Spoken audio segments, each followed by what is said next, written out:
Right. Hello, welcome to Bergkamp Wonderland Radio Show. Tonight I have with me Karl, that London guy. Hello, Karl. Hello. How are you, pal? You okay? All good. Good win. Good performance. I'm good. Good, man. Been a while. It's nice to do a bit of podding with you again. And next we have Josh. Josh, how are you? It's an honour to be on with you, Jason, the wise Welshman. Oh, don't start that shit.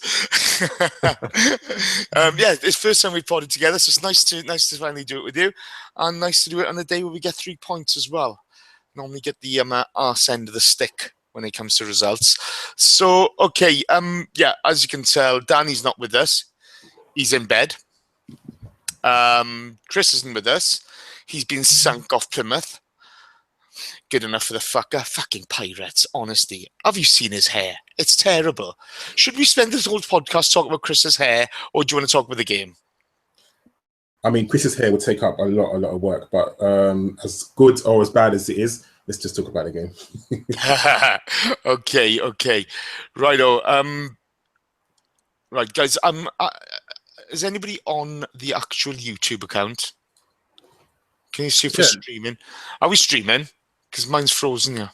Yes, my YouTube's being a pain, but yes, we are. Ah, nice. Okay, sorry about that, listeners. I do apologise. Okay, so straight to it, Karl. Game started kind of slowly. What did you make of the first 20 minutes? You're right. It was slow. The lineup wasn't what I was expecting. I don't know why, but I always think that Iwobi's not going to start. And I know that Arsene Wenger really likes him, but I honestly thought that Oxlade-Chamberlain would start, or even Lucas would start, because he's had a good few games. So the lineup for me was a bit different than what I expected, but nevertheless, it was good. The first half I thought was really slow, and just before the goal, I even tweeted, "I love Arsenal, but this game is boring." It was there was like no urgency, just stroking the ball about, just left, right, as we do, and it didn't seem like we really wanted to win the game. And in my mind, I was thinking this is going to be a typical performance. They're going to hit us on the counter attack, go 1-0 up, and then just shut up shop. But that beautiful French guy, Olivier Giroud, pops up with a goal, and it forces sort of Swansea to come out a little bit. And you could tell, because as soon as they come out, that's when we just started really hitting them, and we scored, obviously, 3 goals. Yeah.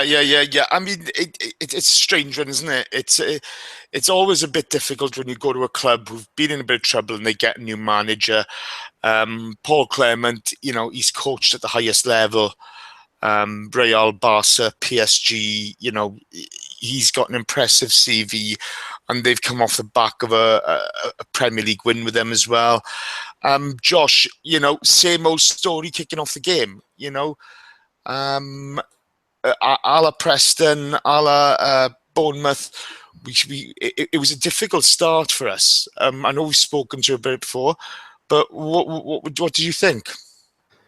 Yeah, it was an odd first half, but something we've almost become accustomed to is that slow build-up with inviting pressure from the opposition, and it was strange what we were doing with it, and it was really poor build-up play until Olivier scored. We were really, Swansea could have taken us to a tight game. At that point, it looked like maybe we'd scrape a win or maybe even just lose. But yeah, once that goal came in, Swansea's heads dropped, as they did under Bradley, as they did under Guidolin before they got rid of him as well.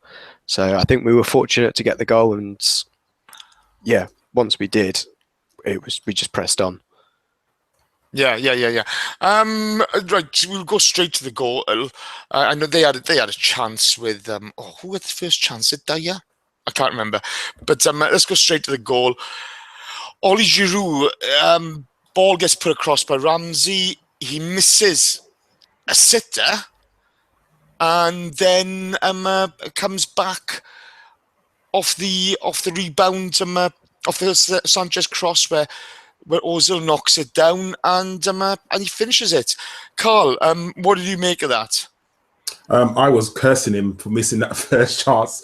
I was thinking, oh, not again. How did you miss from that far out? Because if you remember, he done the same thing against the Crystal Palace game. Yeah. The ball Yeah. flashed across and he missed it, and I was thinking, oh God, come on, not again. But Alexis crosses the ball in, and Ozil, that's a header on goal. It looks like it's a brilliant assist, but he does try to head it on goal. And Giroud's in the right place at the right time and puts the ball in, and obviously he injured himself sort of doing that. I'm not sure if it's doing that or just before he injured himself, but wherever he injured himself. But it's brilliant that he's, the stat of that he's scored in every single game that he started, which is really good. But at the end of the day, that's his job. His job is to score goals. And if he's in the right place at the right time, I know a lot of people say, oh, he's the brilliant plan B. But at the moment, he's our plan A, and he's doing very, very well. Yeah. I mean, I can't believe he missed the first one. It was on a plate for him. Exactly the same as the Palace game. But in all credit to him, he comes back and gets, and puts the ball in the back of the net when it falls to him. Josh, your view on it? Yeah, I was the same with Karl. I was absolutely cursing him for not being able to get to it. But it does show that if we put in crosses to Olivier Giroud, he is going to score. Doesn't need to be asked twice. And he does. He does need to be asked twice. Yeah, maybe 3 times. You know what I mean? He's going to put it in there. And I think that's some of his frustration that we've seen from him in the recent weeks, is him just throwing his arms up in the air, a la Alexis, just when he's not getting the ball into him, how he likes it, in the air, on his head, just in and around the 6-yard box, which is where he's going to pick up his goals. And whilst he's doing that, he's going to be happy and we're going to be happy. Yeah, absolutely. He's first player since Adebayor to score 5 on the trot in the Premier League for us. So that's kind of nice. The injury, well, we're going to have to wait and see what that's like. But it was a difficult one. I mean, I don't see how he's injured himself unless he's landed awkwardly when he went for the first ball. But he seemed to, he looked at the bench and asked to be taken off straight away.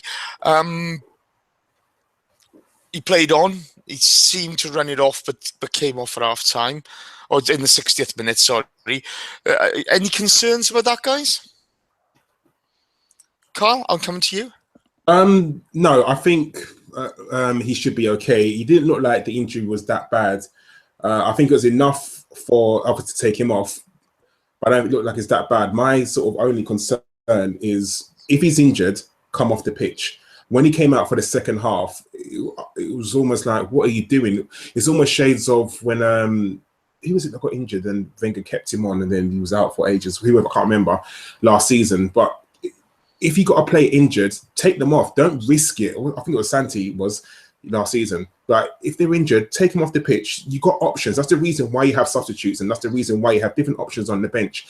And when he came on for the second half, it was like, oh, come on. If he's injured, because when he scored the goal, he was desperate to come off. He was, doing the substitution signs. So clearly he knew something was wrong.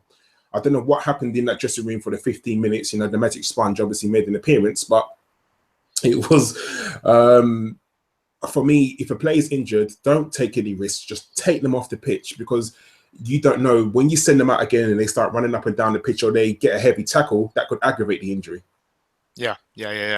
It's a bit worrying, but I could see the sense that, and then keep it on till half time. After half time, I wasn't sure.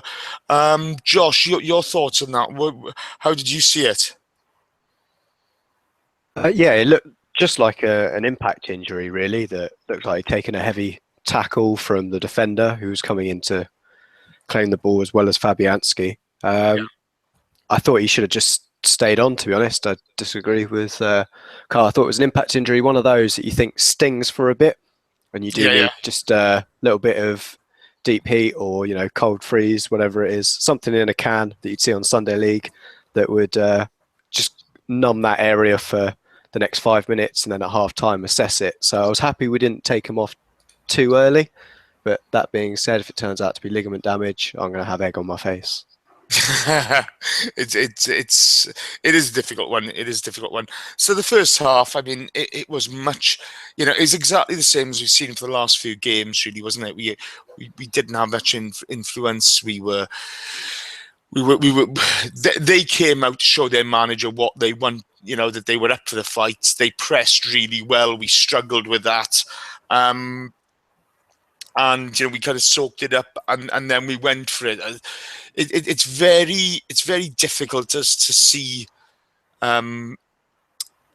why we keep on doing this. What are your thoughts, Karl? Why do we start so badly?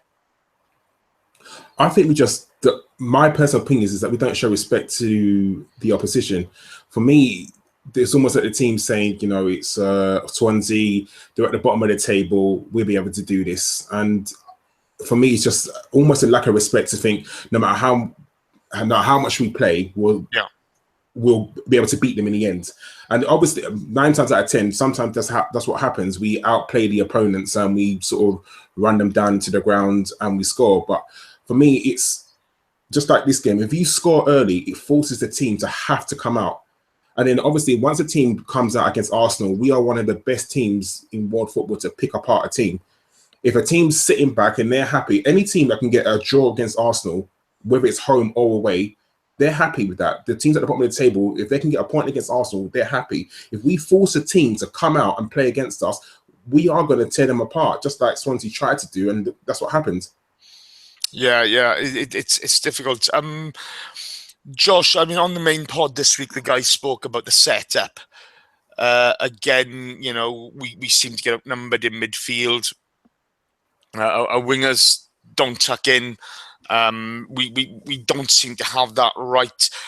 Is that a concern for you going forward? Is the setup the problem? I don't think so, because it worked for the first half against Man City a couple of weeks ago. I think the reason why we've seen us starting so badly from it worked the against outset. Man City. Man City? Are you sure? Because we got played off the park. Yeah, in the second half we did. But not in the first half. We weren't that great in the first half. We just defended. Come on. I've got no problem with us sort of, looking at things and trying to be positive. But I thought against City we were awful. See, I thought with the first half performance, we were good enough to, if we continued at that rate, get a result. And I think what Wenger's done is switch that on its head to make sure we don't have an awful second half. We've played more conservatively in the first to make sure that we end the game strong. So the setup, I think, is okay. Now that we've got a settled base in midfield, because that's only Rambo's his first consecutive game he's played in the league all season. So it shows how much that's been chopped and changed. So I think now that we've got a bit of stability for a month, albeit forced through injury and El Nene going off to the Cup of Nations, I think this is the time for the system to really get bedded in, especially with Santi now being written off for even longer. Wenger's got to start looking at a long-term solution now that Santi's probably not going to be back till, late April? Absolutely. I mean, it's an interesting point to make about Ramsey. Only his first consecutive start in the Premier League all season. If you look at I'm amazed already in the chat box, people, slagging him off and what have you. He had a decent game today. In the first half when we struggled, I didn't see people picking out Ozil losing the ball in his own half or Sanchez giving it away. Yet, the same level of criticism is not, or the same standards are not applied to all our players. And yet, it's only the second time he's played, so you've got to give the guy a bit of a break. First 20 minutes, our midfield is swamped. Xhaka,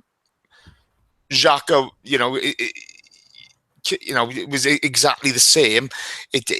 As Ramsey, we weren't quite at the races, but then, it came along. All of a sudden, as they grew into the game, they dominated that midfield area. It seemed to work after a while. Not saying Swansea are the best opposition, but I think when we look at players, you've got to judge them all the same way. And this is the thing you look at. When we look at people giving the ball away, nobody gives the ball away more than Alexis. Nobody, but he does offer you something different. And talking of Alexis, what did you make of his first half performance, Karl? Did you think he was effective? I kind of thought he was average, but you still get the work rate. You still get that, or you still get all that aggression he's got and the movement? How do you see it? Apart from the cross to Ozil, I didn't think he'd done that much.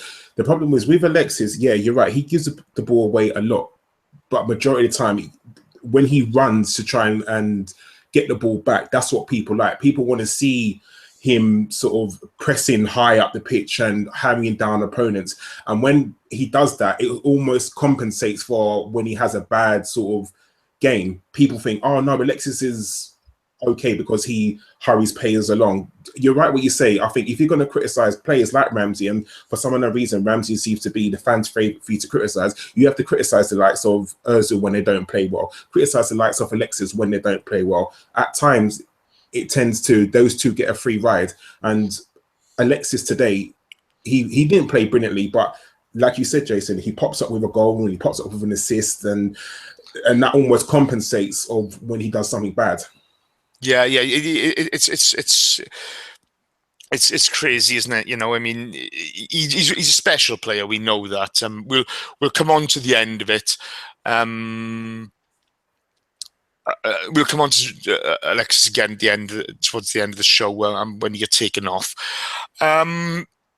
Josh, second half, we were a different team from the get-go.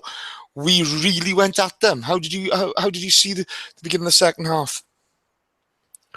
Yeah, it was really good. It was a bit like the Preston game where we've come out, we've got to grab the game by the scruff of the neck and realise that we've just got to put another couple of goals past Swansea because they were there for the taking. I think after they didn't get the penalty for the dive from Key. He went down rather easily, didn't he? Yeah, I think it's one of those that contact in the box doesn't necessarily mean a penalty. There's intention of the player that's also got to come into it, the bits you can't measure, so to speak, the things that you've actually got to see, and the reason why you need a referee or even video replays for certain decisions like that, because it was not a cut and dry penalty. It was definitely a dive, and it was well called out from the ref. But yeah, we started really strong, and it just, the Iwobi goal, which I think's gone down as an own goal, was, both of them perfect timing. He got lucky, didn't he? He got lucky. Yeah, let's be fair. Still confused why Alexis didn't lob Fabianski before that. So I was too busy shouting at Alexis for what the hell is he doing crossing it. But Iwobi made up for it by looping the ball over. Maybe he was going for it like Ozil does that bounce pass, or it was just luck.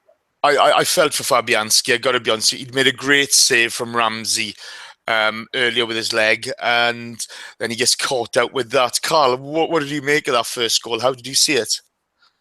He was very lucky. It was just about on target, but that could only happen to Fabianski. Of all the keepers for it to happen to, it could only happen to him.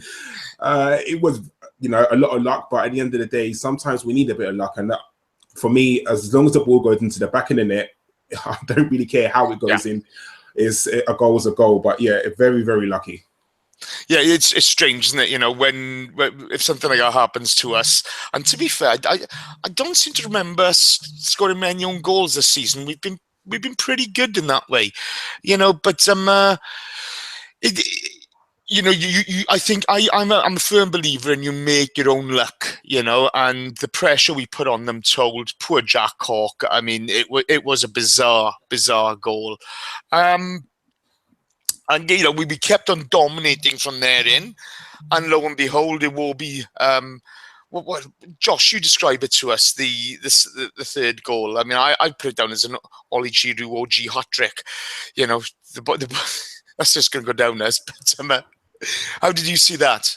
Yeah, it was getting a bit confusing in my notes because I was using OG for shorthand, and I was thinking he didn't get a hat trick. It was the Spud or the ex-Spud that put it in the back of his own net. Karl Norton. It was one of those that we've been calling out for, is just when one of our players gets to the byline, just flash it across the face of the goal, and anybody can be there. To be honest, I don't think Ramsey was actually going to get to it because there's so much power on that cross. Yeah, I think he's going to be a couple of feet away from that. So we're fortunate that someone did his job for him and put it in before he could get to it. Yeah. Karl, did you enjoy watching Norton put in the back of his own net? Of course, it's anytime an ex-squad scores a own goal brilliantly. It's lovely. I hate their players. I hate their club. I don't really talk about them too much, but yes, it's brilliant. And like I want to say what Josh said, I just want to get the ball into the box, and you just don't know what might happen. So when you flash it into the box, anything can happen. Confusion, and it just shows that if we did it more often, things like that could happen. Yeah. But somebody's mentioned in the box Nacho Monreal. Thought Nacho played really well today. Again, they he got kicked. How the hell wasn't Dyer booked in the first half? Crazy. I was thinking the same thing watching the game. It was just ridiculous. And I understand sometimes referees want to give players chances, but when it's two blatant fouls and not one of them was booked, it's just ridiculous. And you look at when that happens to us and you think to yourself, if that was she was on the other foot. And I always go back to the Xhaka when he got sent off against, was it Swansea at home? Yeah, Swansea at home. Yeah. And I think back to that, like that was never a red card, but obviously with us, yeah, it happens. But with other teams, they seem to get away with it. Sometimes I don't know if I'm looking at it from an Arsenal rose-tinted glasses, but it just seems unfair. Yeah, no, it's crazy. It's crazy. Josh, everything Giroud, everything has come in and says, I think Wenger's going with Gibbs and the new kid next year. I think he's no hope in hell. I don't think Gibbs is going to ever start in this team at the moment. He's going to use him to rotate, but that's about it. Because he's still as defensively lax as he's always been. Great going forward. I wish he'd get a bit more steel, but I just can't see it. Do you agree with everything, Rude, or how do you see it? Well, I've just replied to him in the chat box, but I'll expand on what I've said in there. I think Gibbs, it's strange with our fullbacks. We've got one offensive one and one defensive fullback available. We've got Gibbs and Monreal, so you've got the attacking one in Gibbs and the more defensive one in Monreal. Sorry, I'm going to interrupt you there. Sorry, I want to expand that because I think Nacho is really important to us going forward. His interplay going forward is fantastic, and I'm pretty sure I haven't looked up the stats. I'll be honest with you, but I think he's pretty high up there on sort of being an attacking threat. Yeah, I'm not saying he's not an attacking threat, but I think he is more solid. That's probably the better term for it. Okay, he's more solid defensively, whereas Gibbs is more of your left winger that's making his run from further back. And you've got the same with Bellerin, and I suppose it's now Gabriel, isn't it? That's that more solid right back, which we saw, and he had a great game, I think, today at right back, Gabriel. The one part where he crossed the ball and gave it away. Yeah, absolutely. He's not the best going forward, but that's why we've got Hector Bellerin. Yeah. And I think with Cohen Bramall that we've brought in, I think we were very short in the under-23s with left backs. I think we only had one after we sent, because I think Plaguey could play out there as well, but he's out on loan. So I think he was brought in just to supplement our youth team and see what happens. It's one of those gambles, and for £40,000, I think we paid for him. That's just a drop in the ocean for a club like Arsenal and worth the risk, because if it comes out great, then yeah, we're going to be laughing. But if it doesn't go well for us, it's only £40,000 at the end of the day, and that's less than like a couple of £1,000 left and wages that we've got on the first team players. Yeah. Right, we've been talking. Right, we brought in Gabriel here. Guardian dandy.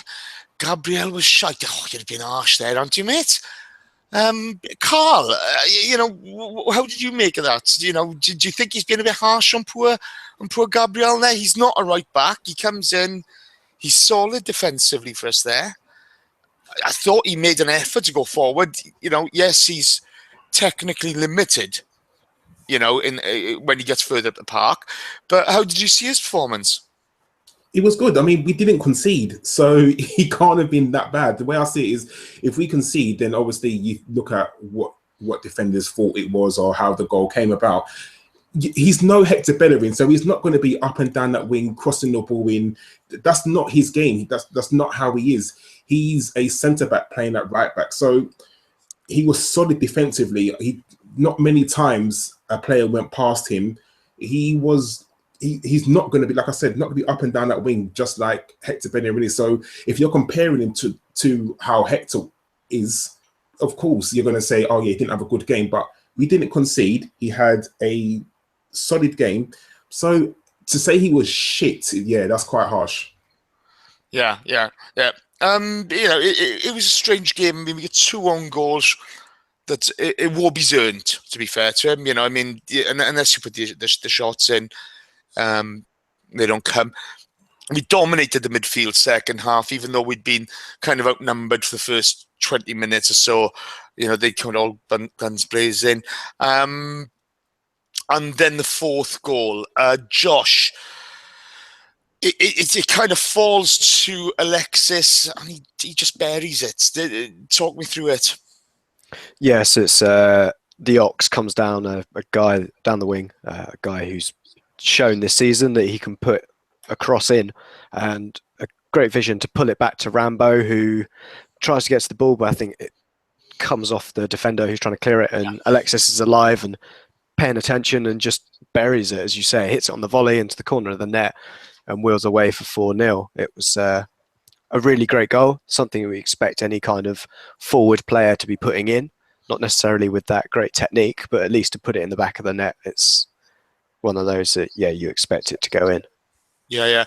Karl, did you see it the same as Josh? How do you view it? Yeah, pretty much the same as Josh did. He was lucky he was in the right place at the right time. The ball fell kindly to him. But if there's anyone that I want the ball to fall kindly to in the box, it's him. When he's in front of goal, it's not very often that he misses when he's dead in front of goal. So brilliant. He got his goal. I'm happy for him. And then obviously we're going to talk about what we're going to talk about next. Yeah. So Giroud would come off, Oxlade-Chamberlain come on. Thought Ox did quite well when he came on. He was full of attacking threat, but we dominated the midfield, so we had an easier ride. Which, when you look at Key, is a decent player, Sigurdsson's a decent player, Jack Hawke I think is a decent player.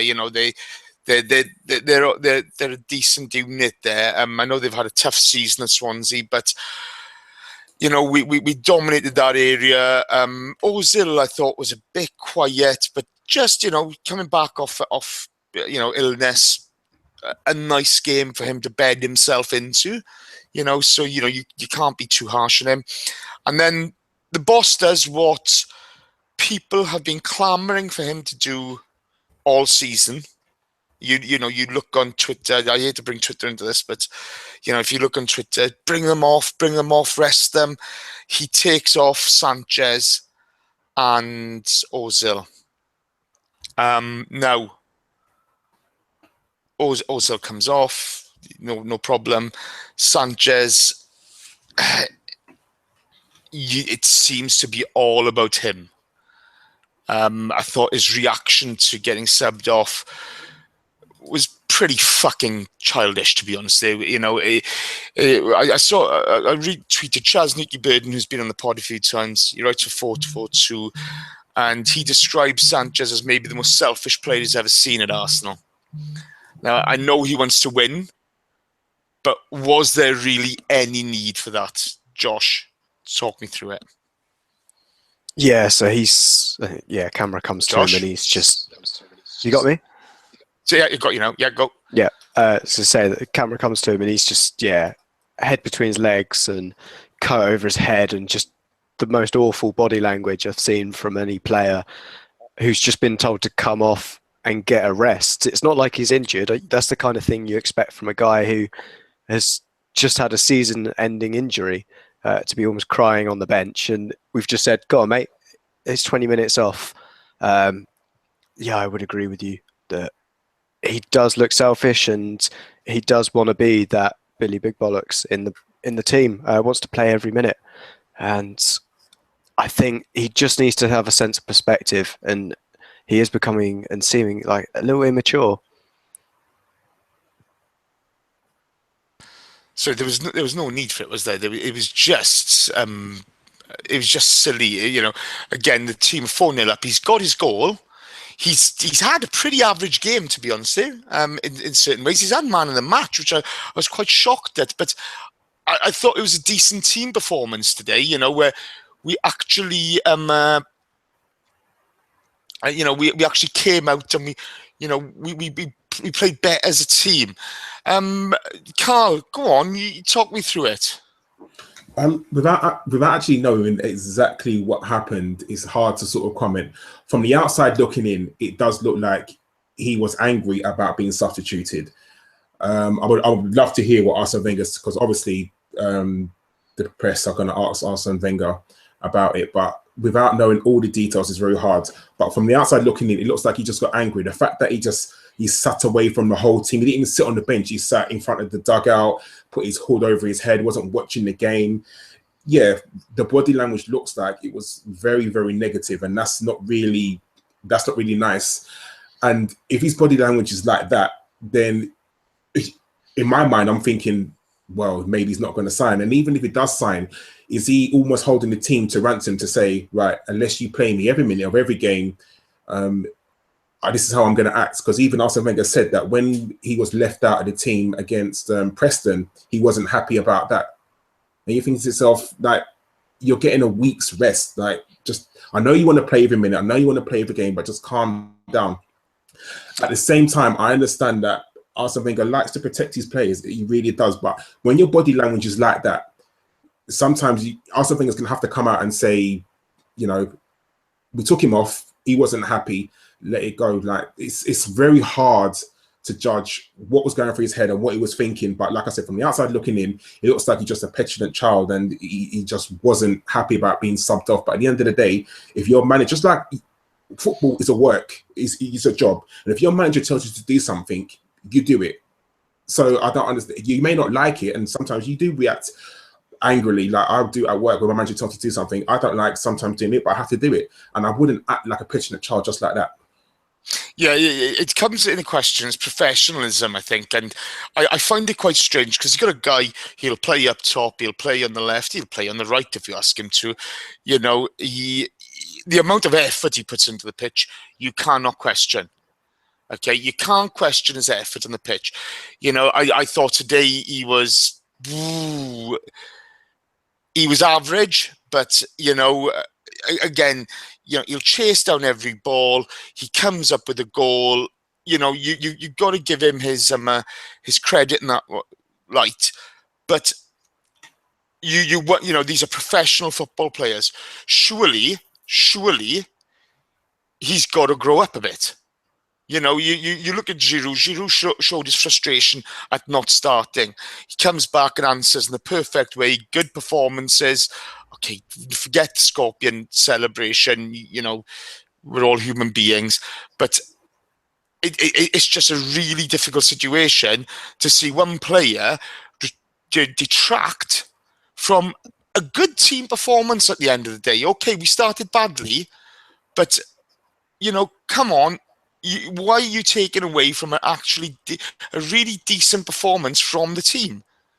Josh, you know, do you think he's going to stay with us, or do you think he's going to go? And if he does go, do you think it's going to affect us that much? I think it's a tough one. He's one of those unique players that I don't think there's anyone around at the moment who could carry us without us spending, you know, triple figure millions to get someone in like that. It's going to be like £100 million player we have to bring in to replace Alexis. I think he'll affect us more if we lose Alexis than if we lost Ozil, just because I think we could change our whole system if we lose Ozil. Yeah. So it'd be a little bit of a cheaper option, and I think would allow Ramsey to flourish in an Ozil system. But with Alexis gone, I think we'd continue with that. Whether or not Lucas Perez can step up, because he's got similar attributes. I'm not going to say for any minute he's on the same level as Alexis, but he'd get us through until we could find a suitable replacement. But with scenes like we saw earlier, it doesn't help. But I think he's going to get that anywhere, especially as he's coming to the twilight of his career and the way he plays. more and more he's going to have to deal with being rested because his body won't be able to take him through games. And I think it's just that Arsene Wenger's been given that task to kind of break the camel's back, so to speak. He's just got to get that into Alexis's mind. That's what he needs to do. He needs to learn how to rotate, because otherwise he's just not going to have the career he wants. He's going to end up getting injured in his early 30s, and that'll be it for him. It'll be done. Whereas I think he could play on for a lot longer if he was a lot more careful and was rotated. Yeah, it's an interesting point, isn't it? Karl, come in on this, because again, obviously we've got contract negotiations happening with the pair of them. One of the commentators, I was watching a Canadian stream, and one of the commentators on that kind of said that he was under the impression that Alexis had agreed terms with the club. I don't know how true that is. No idea. It's just something that was said on there. If that's not the case, and I mean, I'm a firm believer. I've been supporting Arsenal a long time now. Nobody's bigger than the club. If Alexis wants out, he can go fuck himself. Yeah, that's if he wants to stay, great. I'd love him to stay. I really want him to stay. But if he wants out, he can go fuck himself, as far as I'm concerned. None of these guys are bigger than the club. The club will continue.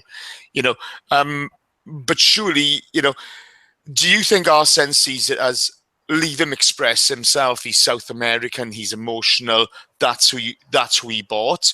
That may have been part of the reason why he was allowed to leave Barcelona. Or do you think he needs to grow up and actually start becoming a proper leader within the team rather than moaning at everybody and it being about himself? Arsene Wenger doesn't really like confrontation, and we've seen this over the years. Yeah. He doesn't like it at all. My personal opinion is I think Alexis will leave. That's my personal opinion, and I think that Ozil will stay. For me, I totally agree with you, Jason. I honestly do. No person is bigger than the club. We've had some cult heroes. I know we got different opinions on this, but I know you don't rate Patrick Vieira as highly as I do because of no. I rate Patrick Vieira. I loved Patrick Vieira. Okay, I absolutely adored Patrick Vieira. What annoyed me about Vieira was there was like 3 or 4 years of will he, won't he? Okay, he never came out and said I want to stay at this club. I know for a fact he'd been talking to Man United. I know for a fact he was talking, he'd been talking to Real Madrid. And if it wasn't for the fact that he found out that Real Madrid paid the black players a fraction of what they paid the white players, he'd have gone there. And that's what annoyed me with Patrick Vieira. He's a club legend. I agree with you.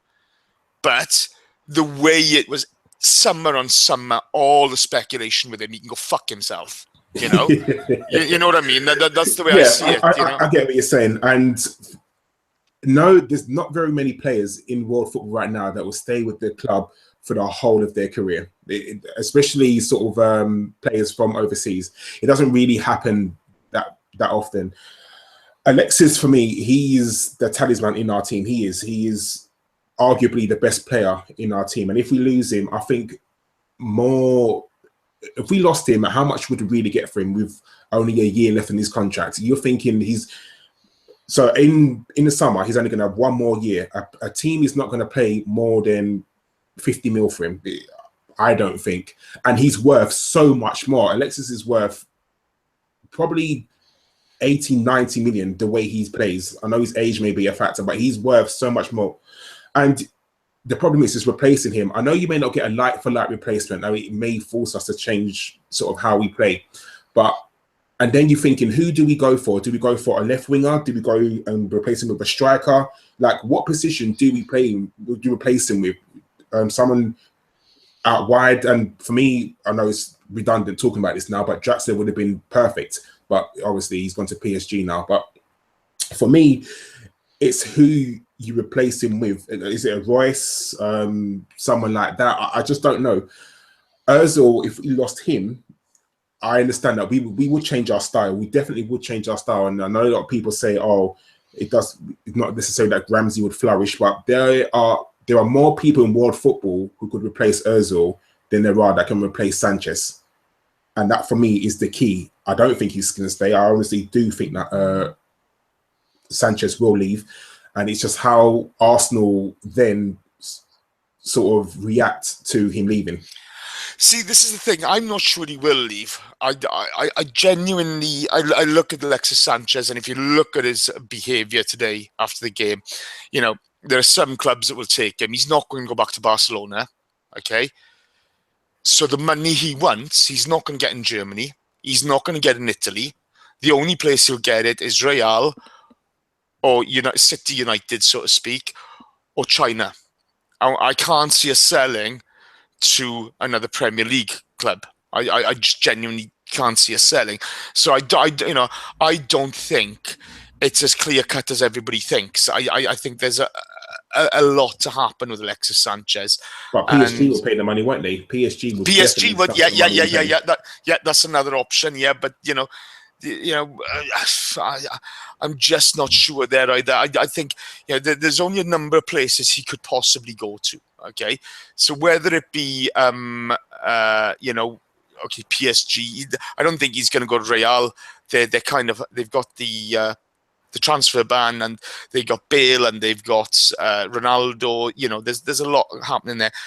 China or PSG, because if Arsenal sell to City or United, it would be crazy. Absolutely crazy. We then would be shooting ourselves in the foot.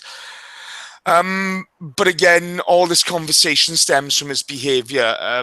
Who's going to put up with it? Because you got to look at the man just coming in. So it's a difficult one. After the fourth goal, guys, and the substitutions, we kept on pressing, kept on knocking at the door, but not a lot happened. A comfortable win. That's Josh, sorry, Karl. Josh, a comfortable win. Swansea are in the relegation zone, but I thought they put a good fight at the beginning of the match. But our quality shone through. How did you see it? How do you rate this after a few weeks, which has been pretty frustrating? Yeah, Swansea have been abject in recent weeks. They did win in the FA Cup last week. They lost to Hull in the FA Cup. They won. Oh, I can't remember who they beat in the Premier League. It's the Premier League game they won. Oh, okay. Palace. Palace. Yeah. That's it. Beat Palace. That was Paul Clement's first half game, wasn't it? Because he took the team talk in that game. So I think he was on a hiding to nothing coming up against Arsenal. He's not really going to, that's not what's going to save Swansea's season, beating Arsenal or getting any kind of result against us. It's going to be those getting a win against Palace, getting a win against Hull, getting a win against anyone around them.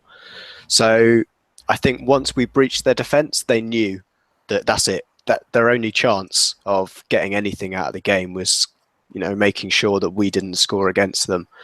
So once we did that, it was a really good professional job in the end, albeit some unprofessionalness from Alexis towards the end after he came off. But I think, it was a good quality win, and we were worth the 4-0 scoreline as well. Yeah. I thought it was a well-deserved scoreline. I really did. Karl, obviously the beginning of the game was frustrating. I had a quick look on Twitter early doors, and you could see that, football's a passionate game, and people get carried away. Were you happy with the overall performance? I mean, any time you can beat a team 4-0 away, whether at the top of the table or the bottom of the table, and keep a clean sheet is brilliant. We haven't kept many clean sheets recently, and for us to do that away is brilliant. 4 goals away from home. We're up to second, I believe, at the moment, but obviously you still got third. Sorry, we're up to third, but you still got Liverpool and Man City to play. As long as we're in the mix, the problem is we're in the mix. I think as long as we keep in and around the top 4, I know if obviously Liverpool win and also Man City win, then we're back down to 5th. But we need to be in and around the top teams. It's only January. There's still so much longer to go in the title race. We're not out of it yet, but we just need to keep on being consistent. Need to keep on winning.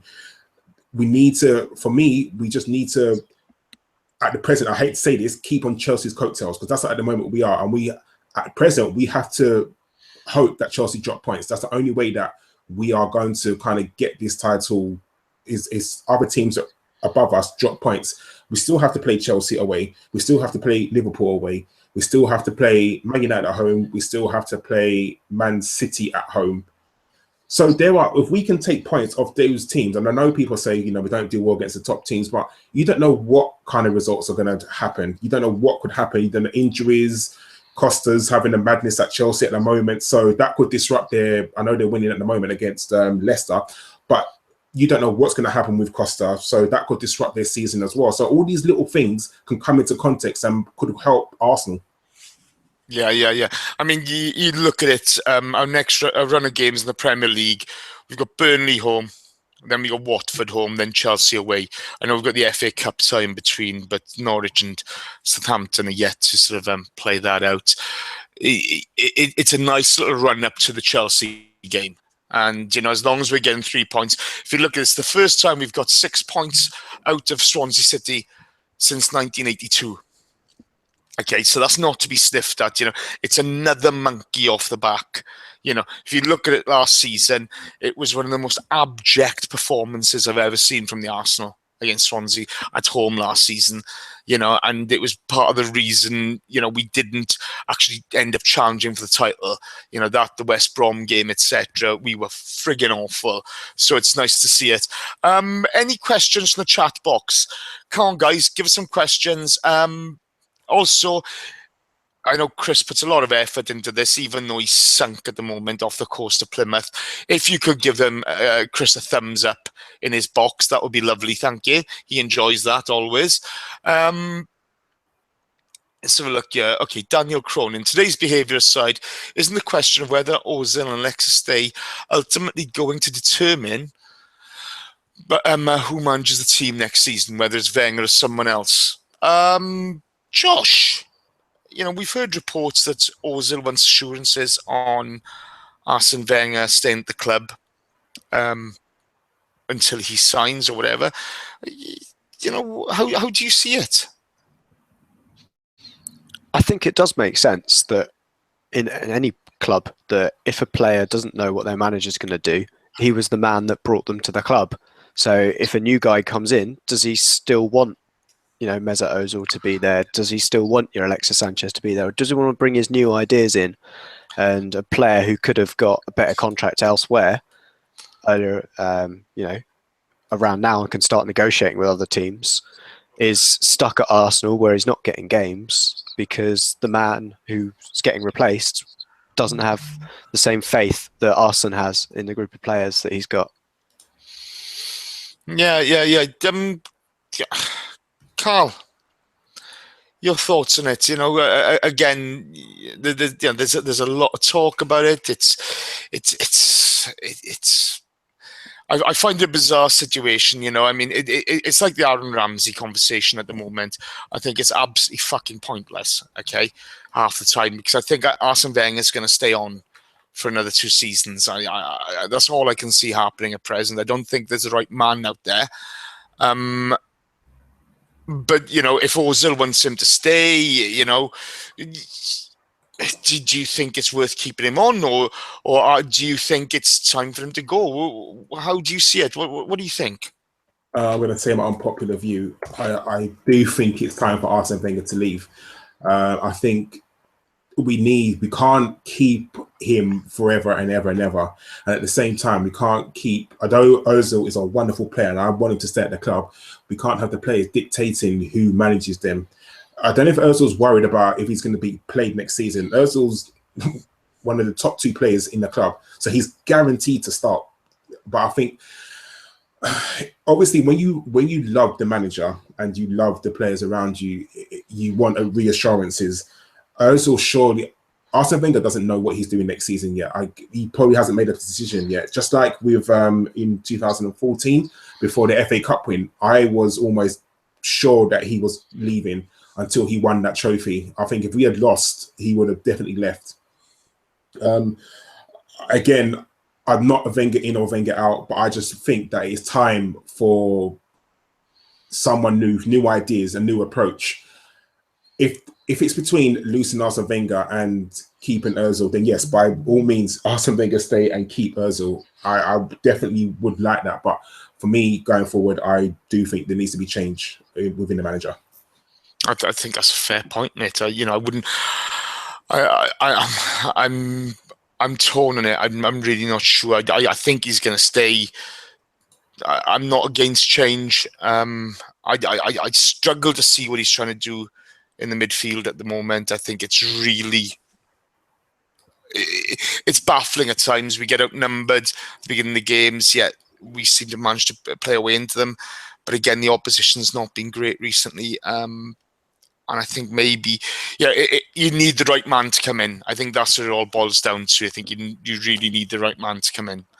Okay, so questions. Okay, from Marble Halls TV. Lots of opposition fans say we are spoilt. Do you agree, Josh? Yes. To be short and precise about it. Yeah, we've had top 4 football for the past 20 odd seasons. I think, we are spoilt. We've got a great stadium. We're getting world-class players coming into the squad now after years of, banter era signings and players leaving the club.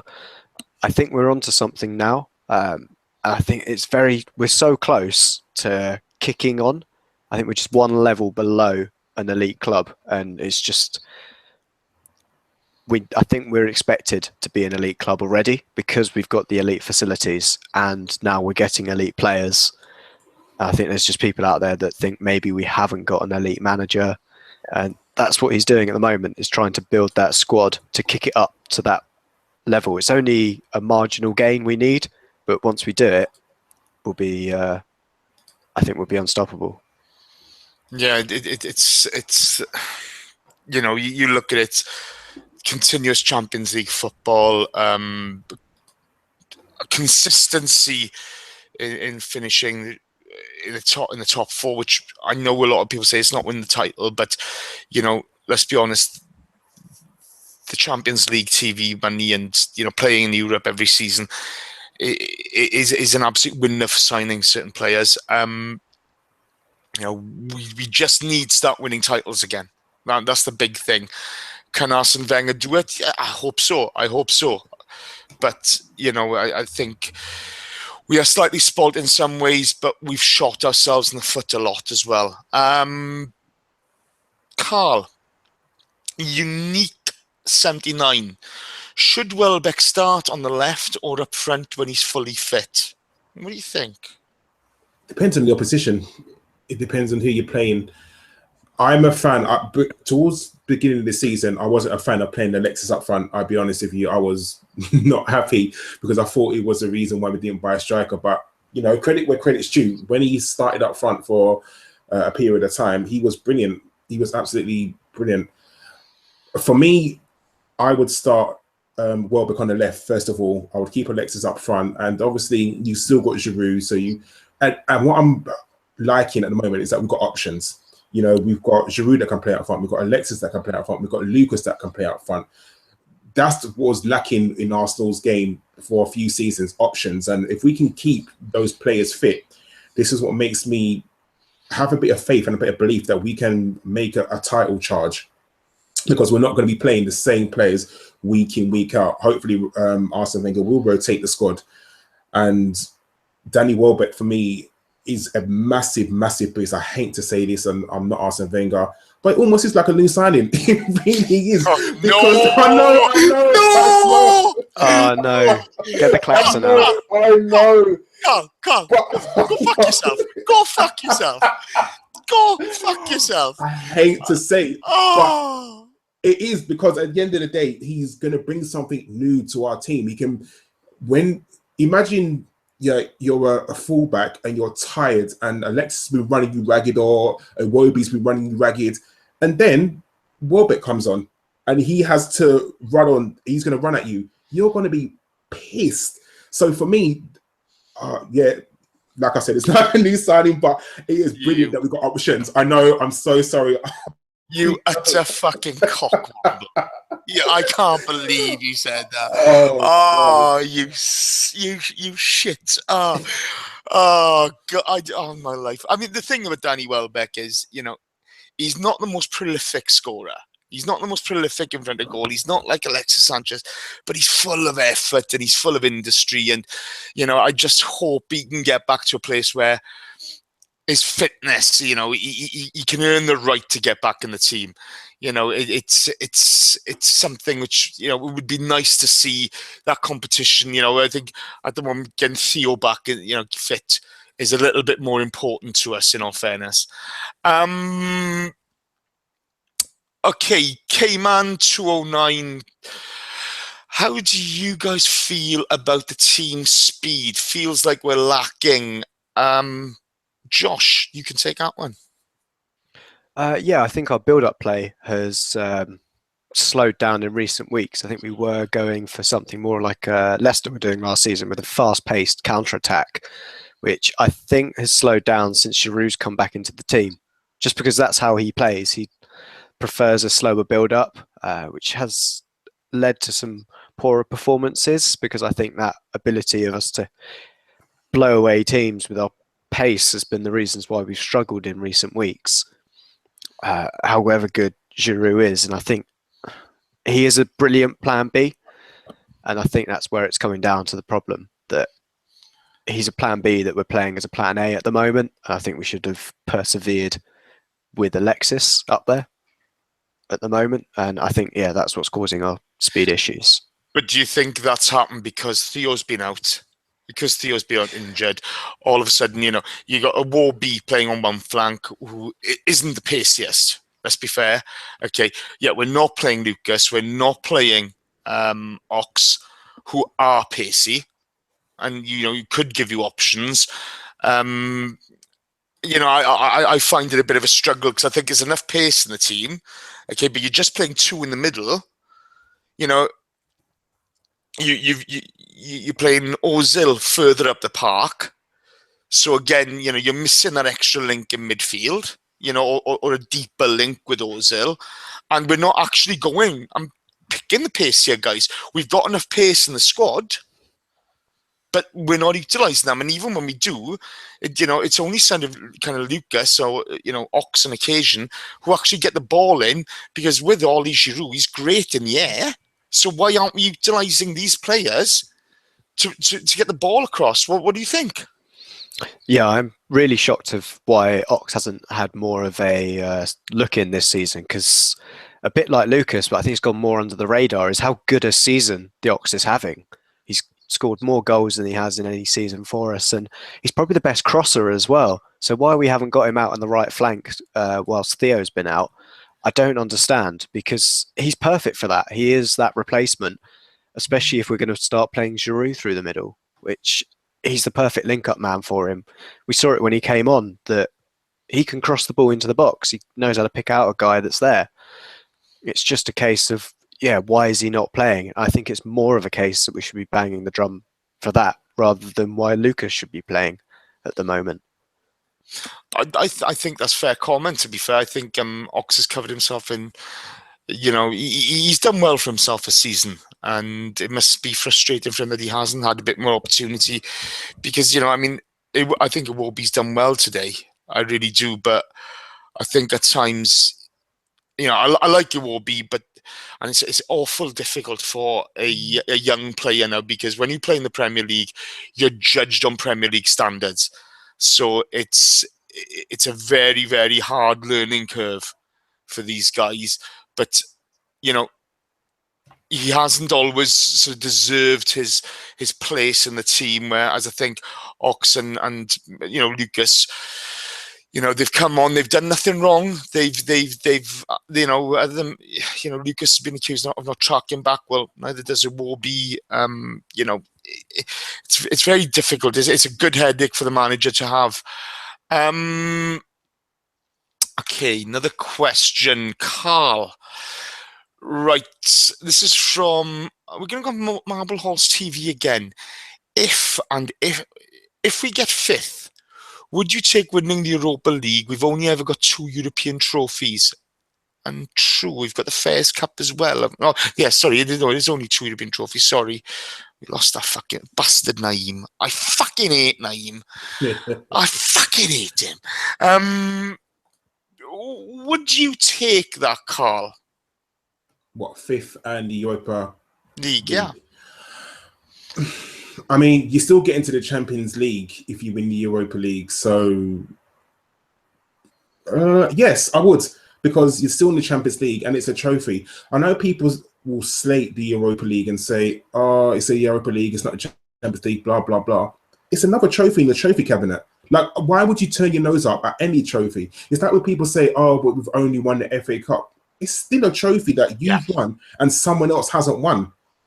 Regardless if it's a European trophy or it's the League Cup or the FA Cup, it's a trophy that so many teams have entered and you are the best team in that competition and because you have won it. So, yes, I would take 5th and the European and the Europa League because we still get into the Champions League next season and we won a trophy. Yeah, remember Copenhagen, remember the Galatasaray game? It was fucking painful to watch that. And it is. I can't believe we didn't win that game. I'm still gutted. And that was the day Piers Morgan became the biggest cunt ever to talk about a football club. So please, nobody ever mention that cunt in this fucking thing. He's a piece of shit. Okay, Benoit Messier, am I the only one who's tired of hearing when talking about a player that he's got a great engine or he works tirelessly? I think we should bring up skill and end product instead. Josh? I'm not bored of hearing it, but I could understand why we've brought in the likes of El Nene, we've got Rambo in the team, we've got Alexis in the team, who do have that exact attribute of having a great engine and work tirelessly. It's a stat that you can't measure, or can't measure that easily at the end of the season. So it's probably why people are getting annoyed and saying it's not really an end product. Well, it is. There's a reason why people played for Kante. It's that whole Moneyball theory that if anyone's read that book about how it all works in baseball, you look at what you need for your system. And that's one of the things you need. You need people who can get around the park. If you create a whole team of just trying to think of a lazy player off the top of my head, Dimitar Berbatovs, it's going to be a pretty shit team because there's just going to be no one moving around for you. So, yeah, I think I can understand where the gripe comes from because we have built our team around a lot of very good engines. And that's what's happened now in modern football. I think that's what's happened in the last few years, that you need those people who are athletes that can play football as opposed to footballers that are also athletes. Yeah, if you look around any Premier League team, they've all got players who can go up and down the park all game. You have 3 Santi Cazorlas in the midfield, you're screwed. You're not getting anywhere. You need that nice mixture. As much as I love Francis Coughlin in the deeper role, you lose a player in attack. But with Ozil, you lose a player in defence. You need that right mixture for team fluidity. It's unfortunately part and parcel of the game now. Okay, Gooners in the USA. Oh, those mad bastards. Kris was on Gooners in the USA, guys, this week. And to be fair, they were quite disgraceful in the fact they did not take the piss out of his bed sheets or his haircut anywhere near enough. It was, at least Gimli did it this week. Which is your more glorious scenario? Actually, they're mentioning Kris here. Which is your more glorious scenario? Welbeck scoring the winner versus Chelsea, or Kris finally snapping and murdering Gimli with his hair? Karl? To be honest, that hair could do weird and dangerous things. If you look at it, I don't know. I think if there's any money in the kitty, I think Danny needs to pay for Kris to get a haircut. Definitely, like take him to Supercuts or something like that. No. He chose this haircut. He chose it. He didn't go in and go, hey, governor, go nuts, make me look like a dick. He chose to have this. See, Jason, I've got a question for you. What's worse, Kris's hair or John's beard?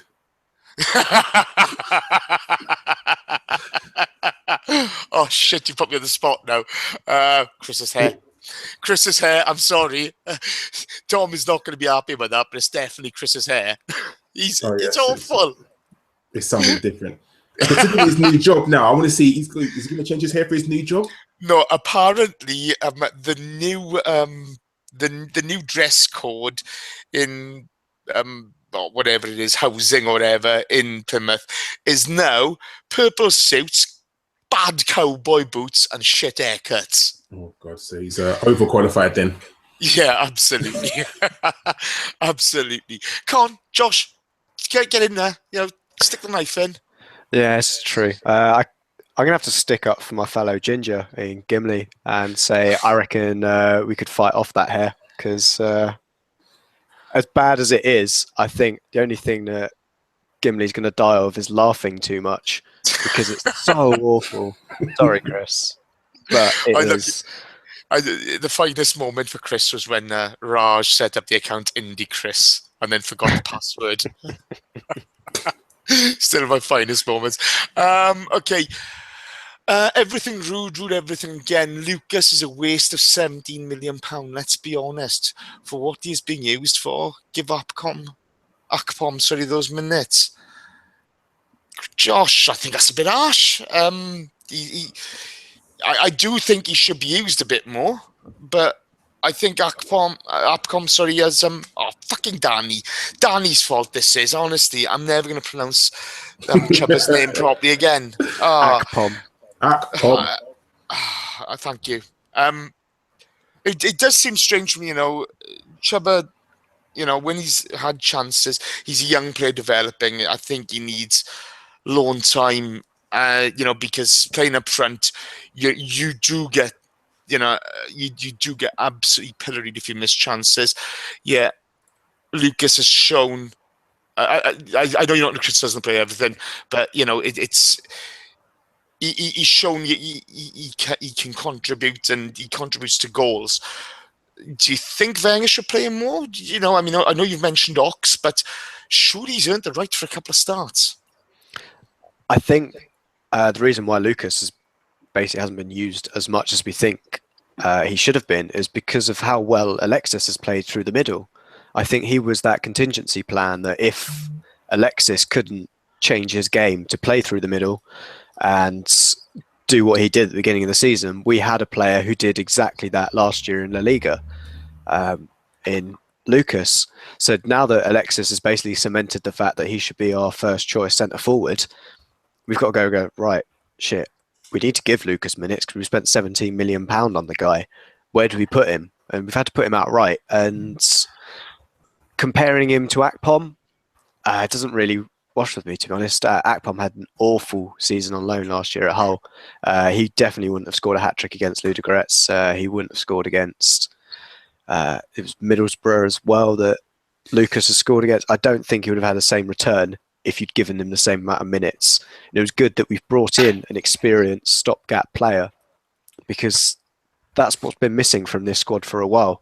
And it was an unusual signing from Wenger, and maybe something that is, a change in him, that he's willing to bring in finished articles. Yeah. I see what you're saying. Danny's just saying that Akpom's been injured all season. I didn't realise that. So much for my knowledge. And yeah, everything. I get you weren't having a go at Lucas. I get it's just a case of why isn't he being played. I mean, Karl, we're going to wrap it up now. We've been going quite a long time. I'm going to ask you this, and we're going to take one from Dom as well. You look at Lucas, when he's played on the flanks, we've had Theo injured. Iwobi's done well today, hasn't always done well. It's a steep learning curve for that kid. Do you think Lucas has deserved more minutes? He's done well for us. This is what I said at the beginning of the pod. I was very shocked that he didn't start today, because I thought today was a game where, okay, there are no guarantees in football, but if we had lost this game, it would have been a very, very big shock, just the way how Swansea was playing. So I would have thought at a team like Swansea, we would definitely have started Lucas, and I'm surprised that he didn't. You know what it's like with Arsene Wenger is that when we was clamoring for Campbell to start last season, everyone was like, oh, Campbell's coming, he's done a few things well, and everyone was wanting Campbell to start over Theo, and no one could believe that Theo was starting over Campbell because just how badly Theo was playing last season. But you just don't. I hate saying this because it pisses me off when I hear people say, but you just don't know what happens in training. You don't know in training what Arsene Wenger sees and thinks, well, he's done that and I don't like him doing that because he might do that in a game. And obviously when he's in a game, he turns it on. So you just don't know what happens. But yes, I think he should definitely be starting more, and hopefully against Burnley that he will get a start. Or why change a winning team? If your team's winning, it's that age-old sort of theory. If your team's winning, why change it? Yeah. No, it's a very difficult one, isn't it? And I think, Warby's come in for a lot of unfair criticism.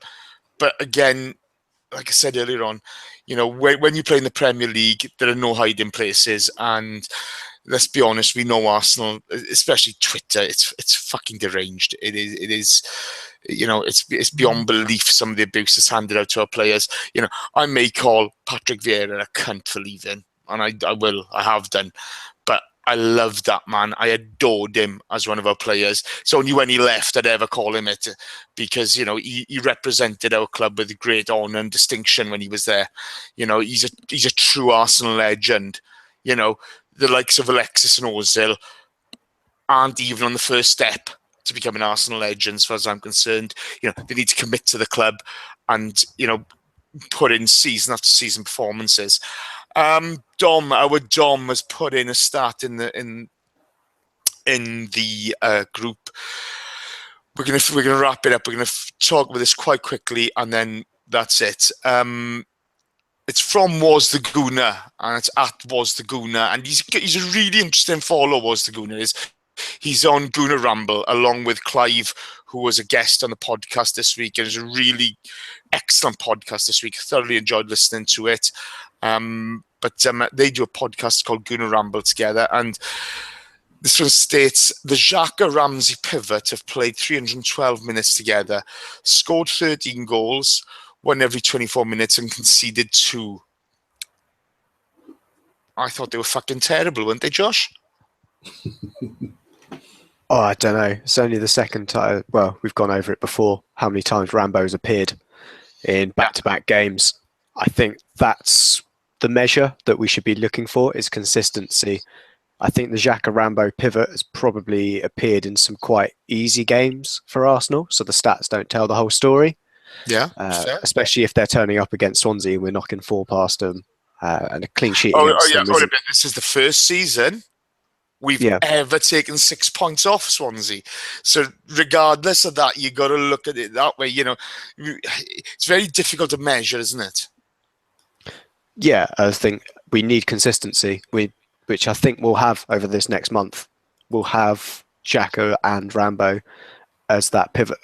And I think what they did show today was that kind of who should stay and who should go communication was working really well. I don't think we were ever caught, from memory, with both of them caught up the pitch on a counter-attack. I think there was one always at least back or within catching up distance to one of their players breaking. Again, it's a team that's not doing particularly well, but it should at least be applauded that they're having that time to get that communication and relationship built up, because it is a partnership that is very, very young. Yeah. This is the thing. I find it difficult to listen to half the bollocks that's been spoken about Ramsey this season, because he hasn't played consistently. And unless you're going to play consistently, you can't measure players. People need time. It's like Ozil coming back today. He's been ill. The guy's been ill. It takes time to get back into it. Karl, your thoughts on that? Is it a positive thing for you? Are you happy with it? Where do you see it going forward? I said this on one of the radio shows earlier, so just to reiterate a point, I don't think we'll see Santi in an Arsenal shirt again this season. Arsene Wenger's come out yesterday and said he doesn't know when he'll be back. So at the moment, it's what we've got, and I'm happy with it. Everyone was clamoring for this partnership. As soon as we signed Xhaka, it was, we want to see Ramsey and Xhaka. I like Josh said, I was very happy with who stays, who goes. No one got caught on the pitch. The communication seemed to be working really, really well. Sometimes one goes forward, one goes back, and it's brilliant for them to build up a partnership. And if they can do that for the rest of the season, I mean, I'm not expecting them to play every single game together for the rest of the season, but hopefully they will build up a partnership and have an understanding with each other to say, right, when this happens, I'll go and you stay back, and vice versa when something else happens. So going forward, I'm hoping that the relationship between them will be as good as a Cazorla and Coquelin, because their relationship is brilliant on the pitch. So I'm hoping that the relationship between Ramsey and Xhaka can mirror that. Yeah, it'd be nice. It'd be nice to have options. Actually, one last thing: the news on Santi this week. Another operation. Apparently, it is hard times for him, isn't it? I don't see him starting again this season. I'll be honest with you, Josh. How do you see it? Yeah, unless we have an injury within the midfield and we have to bring him in, I wouldn't risk what we've got going. Problem is, it's his Achilles, and that's a horrible injury. So it could take some time. Right. Okay, that's it. Okay, just to finish off, guys, there is this week's podcast out. Clive from Guna Rambles on it, Kris, Steve, John Welsh, my Danny and Gimli. It's brilliant. Listen, give it a listen. The blog this week is from Lucas Premium. Excellent. A bit of a look at the midfield and our setup and the tactical side of it. And on behalf of us all at ABW, a great man of football passed away this week in Graham Taylor. Our thoughts are with his family and friends. A guy who was pilloried by the press in a most disgusting way, and who showed great character and just loved the game. Nice to see the applause around the country. I know it didn't happen in our game, which I was a bit shocked about for him today, because there's a guy who treated people with dignity and respect, and people say a lot of nice things about him. So, God save you, Graham Taylor. You were a decent bloke. And that's it from us. So thank you all for listening. It's been much appreciated. 3 points today, 4 goals scored, a clean sheet. Happy days. God save the Arsenal. Thank you, Josh. Thank you very much. I hope everyone enjoys the rest of their weekend. Yeah, and Karl, thank you very much, buddy. No worries. Just want to say, go to the AFC podcast Twitter. I've done a poll. We want to know once and for all, what's worse, AFC Freddie's beard, AFC Freddie's hair, or John Walsh's beard. At the moment, Chris's hair is winning 64%. So I'd get a vote in there, guys. Hey, thank you everybody for listening. It's been much appreciated. Without you, we're just a bunch of arseholes talking bollocks to yourselves. With you, we're just a bunch of arseholes talking bollocks to you guys. So thank you ever so much. Take care. Have a great weekend. And goodbye from all of us. Thank you. Take care. Cheerio. What's the... Oh, Nanu, cheeky monkeys. That's it. Has that stopped yet? Oh, I tell you what, this is sham.